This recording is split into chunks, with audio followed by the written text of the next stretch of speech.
मराठी माघ महिन्यातील संकष्ट चतुर्थी 5 फेब्रुवारी 2026 रोजी आहे। या महिन्यात गणपतीची पूजा केल्याने संतती सुख आणि आर्थिक लाभ मिळतो, तसेच ग्रहांच्या अशुभ प्रभावापासून रक्षण होते। हिंदू पंचांगानुसार माघ महिन्यातील कृष्ण पक्षातील चतुर्थीला द्विजप्रिय संकष्ट चतुर्थी असे म्हटले जाते। भगवान गणेशाच्या 32 रूपांपैकी 6वे रूप असलेल्या द्विजप्रिय गणेशाची या दिवशी पूजा केली जाते। यावर्षी ही चतुर्थी 5 फेब्रुवारी गुरुवार रोजी येत आहे। संकष्ट चतुर्थीचे व्रत केल्याने जीवनातील सर्व विघ्ने दूर होतात आणि आर्थिक भरभराट होते।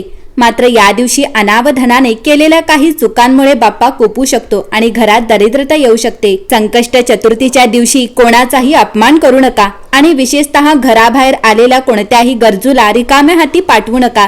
तसेच या दिवशी तुळशीचे पान गणपतीला अर्पण करू नका। शास्त्रानुसार तुळशीने गणेशाला शाप दिला होता, त्यामुळे गणपती बाप्पाला तुळस अर्पण केल्याने घरात अशांती आणि गरिबी येते असे मानले जाते। गणपतीला दुर्वा अर्पण करा। बाप्पाला दुर्वा अत्यंत प्रिय आहेत। 21 दुर्वांची जोडी ओम गण गणपते नमः म्हणत अर्पण केल्याने रखडलेली कामे मार्गी लागतात। संकष्ट चतुर्थीचे व्रत हे चंद्रोदयानंतरच पूर्ण होते।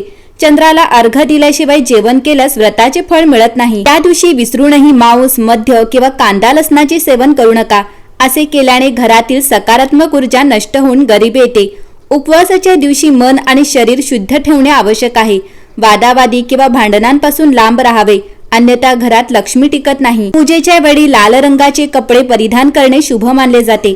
गणपतीला लाल फुले आणि मोदक अर्पण केल्याने घरात सुख समृद्धी येते।